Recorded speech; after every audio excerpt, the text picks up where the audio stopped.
Hello, everyone, and welcome to Passion and Purpose. I hope all of you have been watching my interviews and getting inspired and motivated to live a life fueled with passion and purpose. If not, let me tell you, today's interview is definitely going to inspire you to live your best life yet. The person who I'm going to interview is somebody I met barely a week ago. But she and I hit it off so well in our first conversation, we just couldn't stop talking. We both are aligned on so many ideas and thoughts on how we can make the world a better place to live in our own unique way. She is a portrait photographer who has studied photography from the International College of Professional Photography. And when she started 20 years back, she was probably India's first photographer who specialized in photographing newborn babies, would be moms, pets, and families. She has photographed more than 10,000 families over the last 20 years. She has done a number of projects with various schools like DPS International, Cambridge University. She was also involved in the prestigious Delhi Poetry Project, where she was commissioned to photograph 200 contemporary poets. She was so inspired by the poetry that she herself started writing her own poems, and her shairi has been published. She is also very passionate about giving back to society and has done a lot of work with street children, including photo presentations for social causes for many NGOs. Besides being a very well known, successful, sought after photographer, she has also been teaching photography for the past 14 years. I really love some of the workshops that she has hosted during the pandemic. Just like all of us, she too has adapted new ways of teaching and helping people focus on the positives of everyday life. She has launched a few workshops like Can You See, iPhone photography coaching sessions, and a visual story mastery class, which focuses on visual awareness. Her clients, or her students, I should say, have called her sessions a kind of therapy, which has made them visually more aware and focus their attention on looking for the extraordinary in ordinary everyday things. She is very pleasant, positive. She's been called the teacher for all seasons. Just an awesome person. And just speaking to her twice, I can tell you she's an awesome person. Please help me welcome a person, a photographer who believes that every human face has a beautiful inner light, and it's her purpose to capture that light through her photographs. Help me welcome to my interview, Shika Khanna.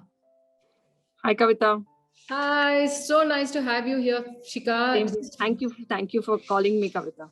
And I think we spoke last Sunday, and ever since then, I feel like I've known you all my life. A feeling is mutual. Absolutely. Absolutely. Did I miss out on anything in your introduction which you might want to add? I think we will add that at the end of the interview about my latest program about building self-confidence through self-portraits for women. Okay. And helping them come online. We will talk about it. I think we progress as we progress by the time it ends. So that's my latest program. But yes, you've done a great job of introducing me. I would have not done it myself the way you've done it for me. So thank you for that. I really think that you deserve that introduction and much more. So I wanted, you shared a beautiful story with me about how you got into photography, and I really feel you should share that with the audience, and also tell us, what is it that is your USP as a photographer? I must say that if Tare Zameen Par or Three Idiots, if they were not released, people like me would have still not looked up upon. Those things have bursted the myth of the fact that you have to be academic. So I was horrible academically all my life. I was so horrible that I had to request every year that I promise I will do well next year. And I'm talking from grade 1 to grade 10. Then I was sent to the art section when I was in grade 11 by the principal, and he said, Shikha, maths is not meant for you. Science is not meant for you. Believe me, arts is your place. And I cried, I remember, and I said, please don't send me there, because during our time, arts was not considered as a very great subject to be like. If you're not in a science, if you can't do anything in science, and if you can't do anything in, I think you can relate to it. Like if you're a humanities student, definitely wrong with something with your academics that you've been thrown into the humanities section.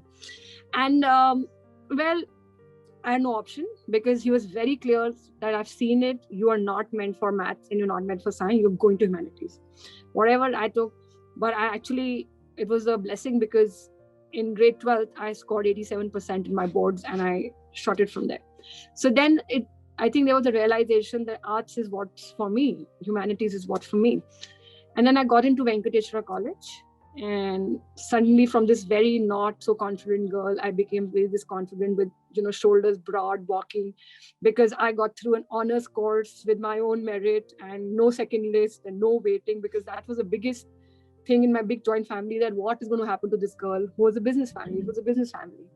Anyway, I was told to join office during vacation after my 12th. And exactly after 15 days, I went to my Chachu and I said, Chachu is my dad's brother. And I said, I can't do this. I cannot sit inside the office. And there was another big thing coming. This girl goes again with what she cannot do and blah, blah, blah, blah, blah. I don't know what she's going to do. Anyway, college started. I said, I can't join this business. So everybody in the joint family joined that business. I said, I can't sit in the office and work.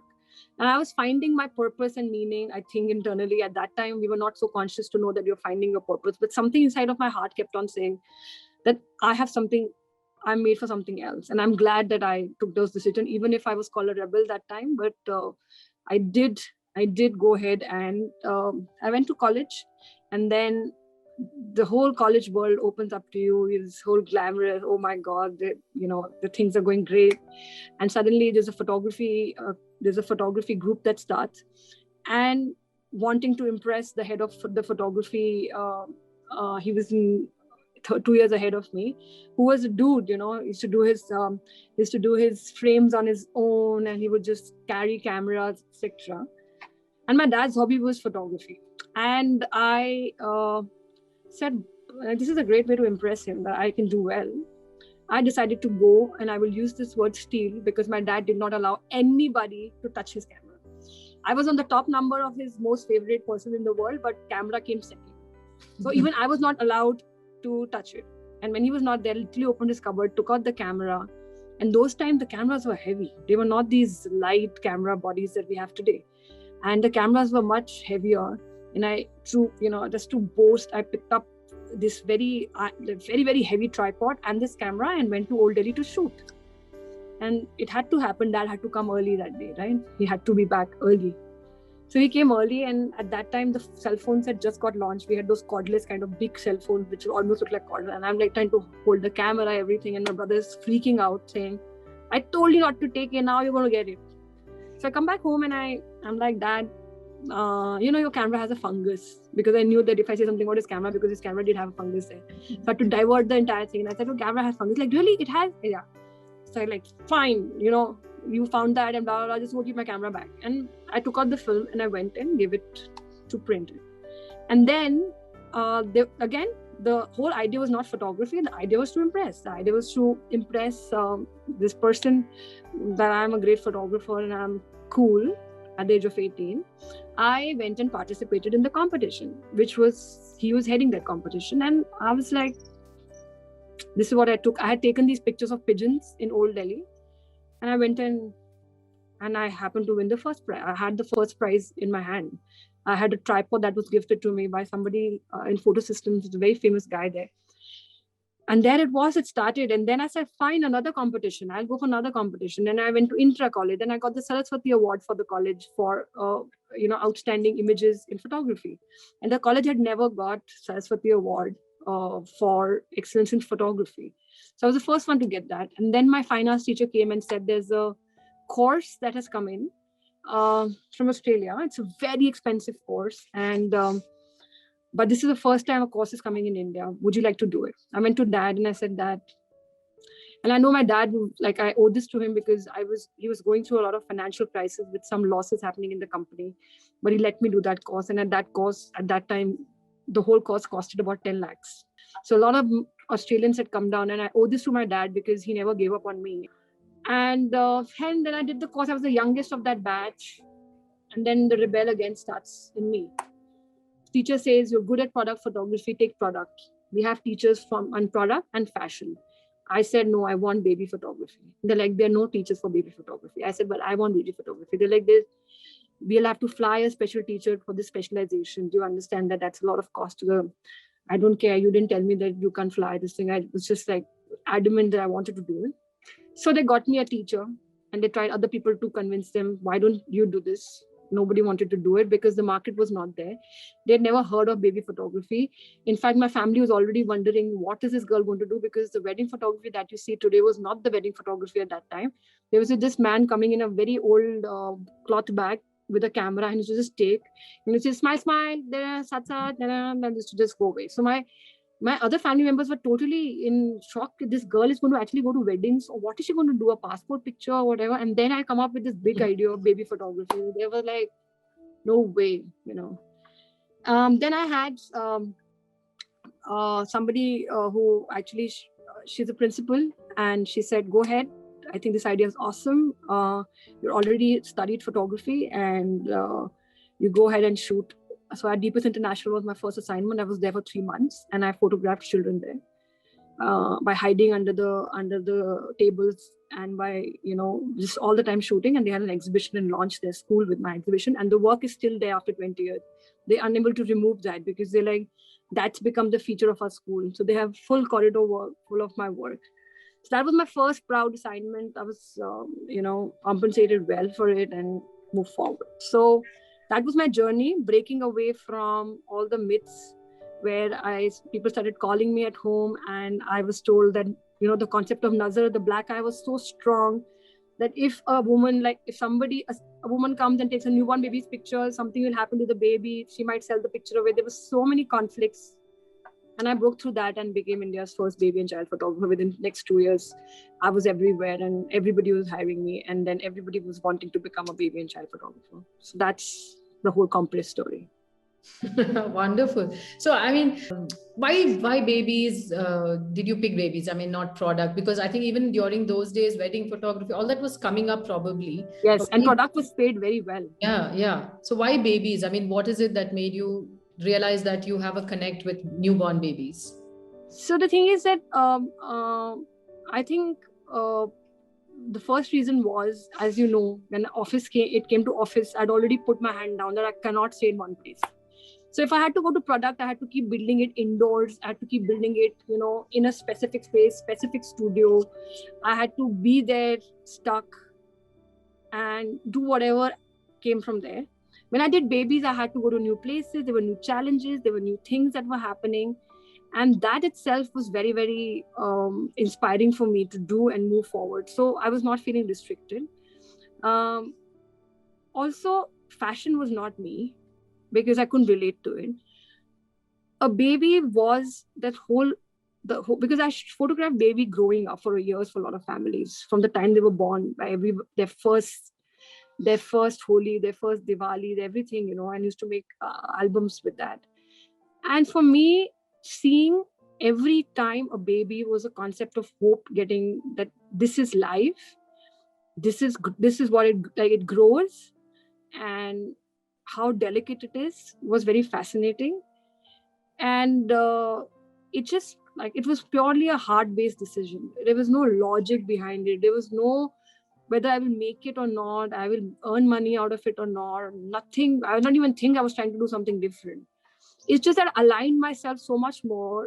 And I went to the fashion world and I was just lost. I looked at them and I'm like, there's no judgment. I couldn't relate to them. I can imagine. I'm not them. I was like, I'm not them. I can't impress them in any way with any pictures. And unless you align yourself with what your inner self is talking about, you will not perform. You will not perform. So I was very clear on that. And also I'm very spontaneous I don't think so much. So I jump into it, and that's how I jumped into poetry, and that's how I jumped into health initiatives, just because I think so, because I think this is the right thing to do, not because I need permission from anyone to follow what my heart is saying. And as and when I started following it, it only became stronger, the gut instinct that I'm at the right place. This is what is meant to be. So I think it was just that. Yeah, I think they say your work is to discover your world, and then with all your heart, give yourself to it. And I think that's what probably you. And I think this is what you have also been doing, making people visually aware during the pandemic. I mean, you've now taken, I think, your passion to the common man, so to speak, right? So that anybody can enroll in a workshop that you're doing and become more visually aware. And that has also transformed a lot of lives in the past 1 year, I think. Yes. What I gather. So just tell me a little bit about the different workshops, how it impacted people, and how their lives have changed. So just to start with, I must tell you that I've just been hired, like I'm just doing a 5-day workshop for 6 years to 9 years old as well on photography. Okay. A school in Bangalore, InVenture, you've heard of it, has taken me on for their younger section. And she said that she knows me. And then she said, would you like to do it? And maybe few people come in. 25 students have enrolled. They had a batch of 25 maximum. And 25 kids have enrolled into it. And wherein I'm just starting from there is that this can go everywhere. This is nothing to do with becoming photographers. So what I'm doing is I'm taking the school exercises and attaching it to the visual world. Now what's happening during the pandemic is even kids are very stuck into the same 4 walls, right? Yeah. So when you're talking about homophones, how do you make things interesting for them? You can't keep telling them to write homophones. You can't tell them to write antonyms and synonyms. What if you tell them to start shooting homophones, to start photographing homophones, to start, photographing maths? Like, if you're talking about patterns, actually go and shoot patterns, right? And put the whole concept of pattern into it. If you're trying to tell them to do division, let them divide a fruit and figure it out and then shoot it in an interesting way where I'm going to teach them. So I'm connecting the curriculum into the visual world so that they don't forget, because they've heard too much online stuff. They can't take it anymore. And unless the physical and the visual world gets activated, they will feel very stuck. So from there to, women who a lot of things have happened in COVID. A lot of women had to leave their jobs. A lot of women had to, sorry to say, but a lot of divorces that have happened. And women have been left alone to start their online world, right? Because you can't go outside. And then you have to start something online with whatever you want to start with. And then the big question mark comes that that's like a constant I've been hearing for 20 years. Shikha, when you shoot me, don't shoot me from this side. The nose doesn't look so nice. Correct. My hair are not so good. Don't shoot the white part of the hair. And the top angle is not good. So I usually don't meet people before my shoots. Because I feel the more I meet them, the more I ask them, the more they're going to fill this up in my head, what is not good about them. And I do not want to approach with what is not good. Rather, I want to discover what is amazing about them with my own fresh eye when I meet them. So this is a constant talk that we do, especially as women, post becoming moms, even more, that we don't look the same, we are not nice, my hair was so much better. In fact, I've caught myself saying that my hair was so much better before. And then you have to come online, and in the online business wants to see the real person, because now the world is going virtual, right? They don't want to anymore just talk about your advertisements that you're selling. They want to know who is selling them, why they should come online, what is happening, why. And now the whole pressure has come. My God, do I have to go live? Oh my God, do I really have to put my picture on? My hair are not nice. I have dark circles. In fact, right now I am myself, feeding my second one, and I'm still having sleepless nights. But I am going online, taking my pictures, putting them on as authentic myself, my own authentic self, and magic has happened. Everything that I thought was a flaw in me, if I go online, is not seen by anyone, because people are seeing me. They're not even seeing my dark circle. They're not even seeing my hair doesn't look the same. They're not even seeing, this is all self-talk that we've done to ourselves. Yes. So through that, through photography, I'm empowering them to move forward, because I always tell them sometimes it's just the bad light. It's not you that you're looking horrible. It's the camera that you are putting the angle in, that your face looking elongated and it's looking fatter. So stop looking at this picture and criticizing themselves and proving, see, I told you I look so bad. Like, stop doing that.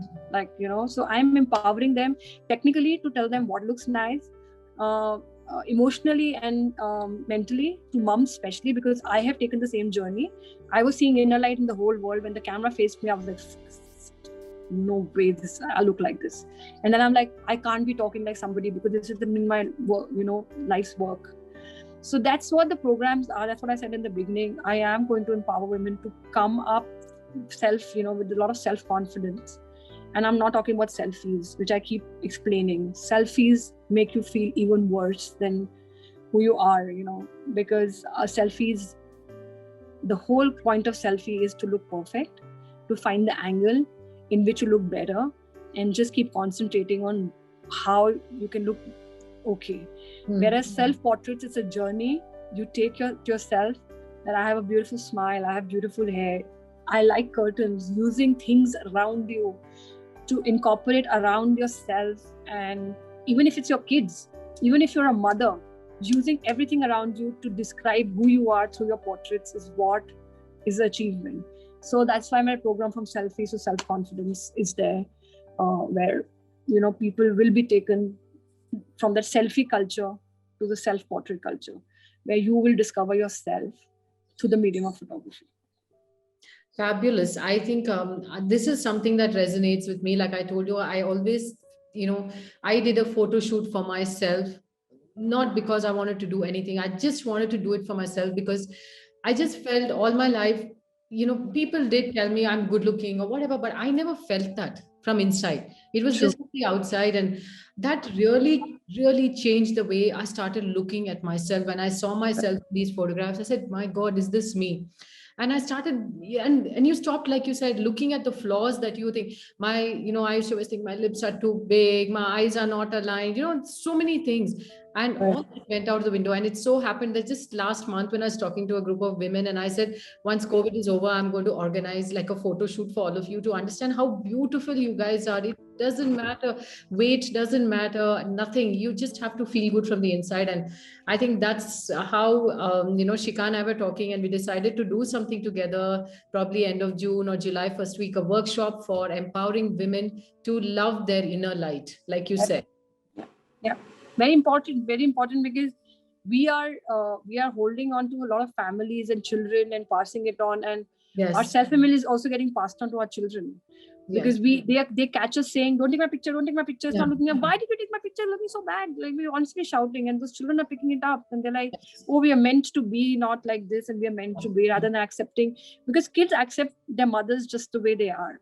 It's us who put it on them that, we need to be better looking and we need to be this. Because for a kid, the mother is everything. She has taken a bath, she's not taken a bath, she's dark circles, not dark circles. But slowly we pass our fears onto them, and then they keep passing it on, and it becomes a chain. And that's why this whole concept of self-image just passes in our cells as well, over generations of not feeling great. And very, very important to change that. I'm really looking forward to changing that with you, Shikha. And for everybody who's listening to this interview, if you want to be a part of that workshop, or you want to nominate someone, just put an I am in the comment section on YouTube, and we will get in touch with you and enroll you in this workshop. 2 hours will change the way you look at yourself. So let's do that, Shikha. Absolutely. I'm looking forward to it. Yeah, absolutely. And also, in your journey of 20 years, what are some life lessons photography helps? If you could, bring a balance between the two, and something that it has taught you that you are going to probably inculcate in your children.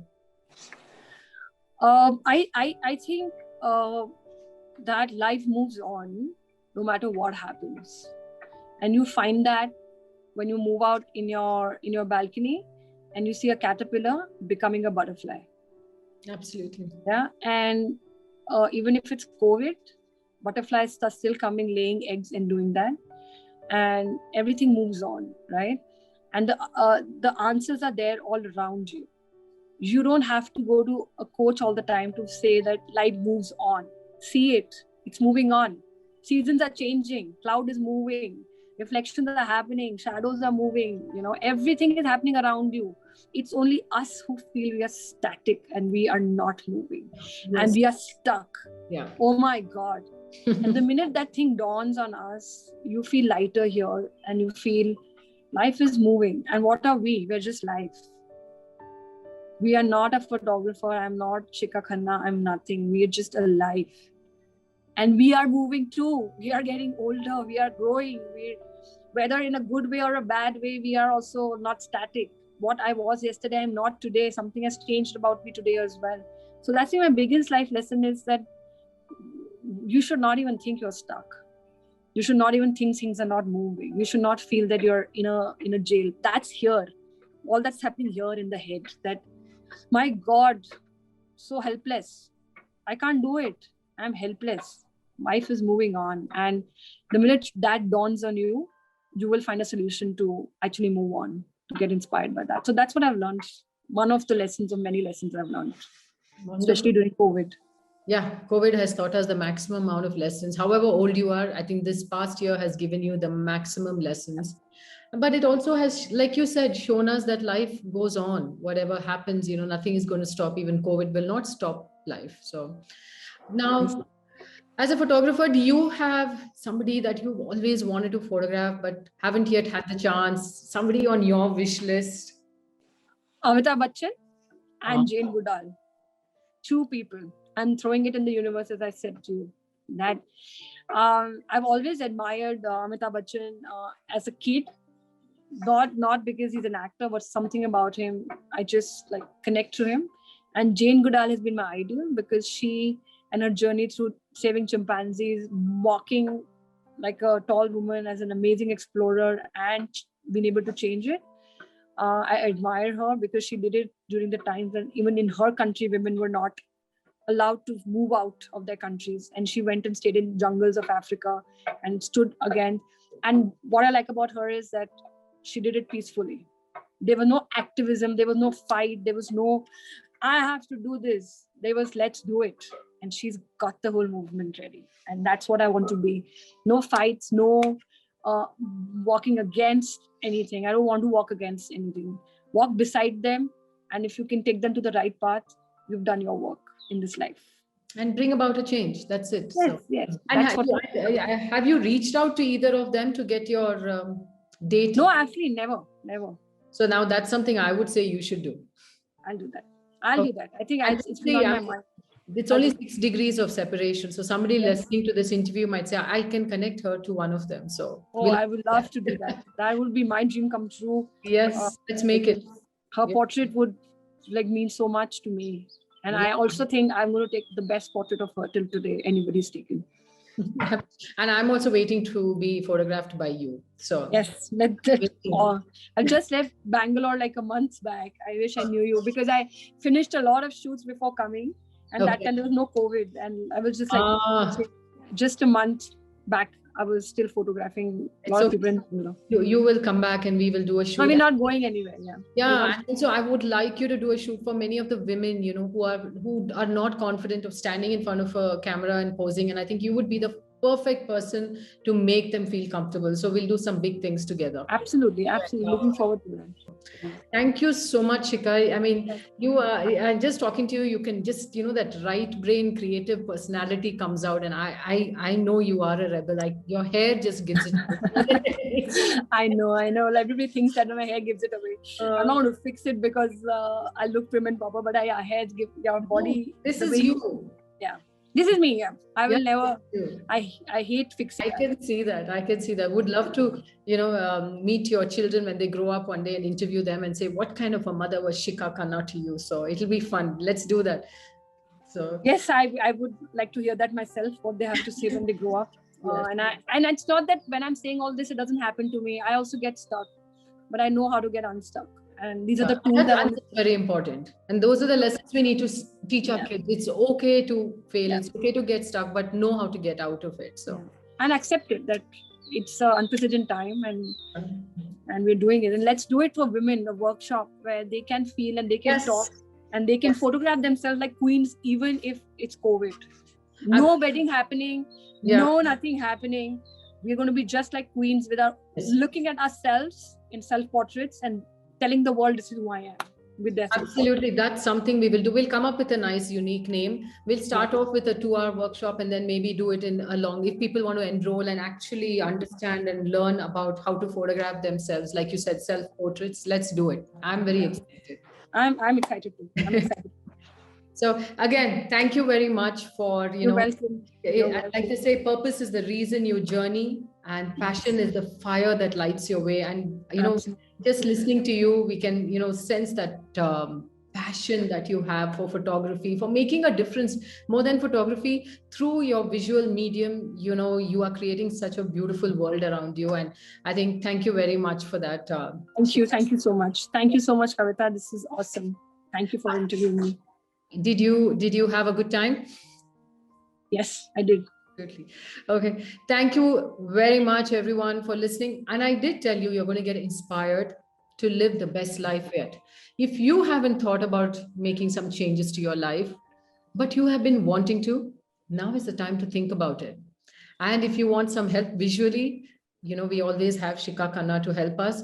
And if you want to be a part of that workshop that we are planning, please do type I am in the comment section on YouTube, or reach out to me, Kavita Garla, on YouTube. And let's make your dreams come true and make life more beautiful visually and inside your mind. Thank you again, Shika, and look forward to working with you very, very soon. Thank you so much. Thank you, everyone. See you soon in the next interview. Bye.